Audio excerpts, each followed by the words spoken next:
most of you will not understand what's going on right here.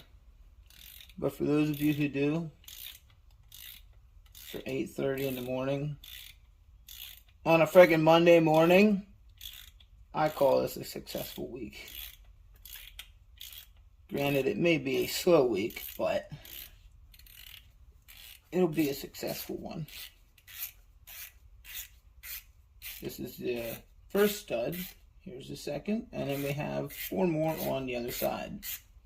With cylinder, I do believe it was 1 and 3. Could have been 5 and 6 over there, but whatever. I think it's 1, 2, 3, 4, 5, 6. Anywho, success, baby. Stay tuned.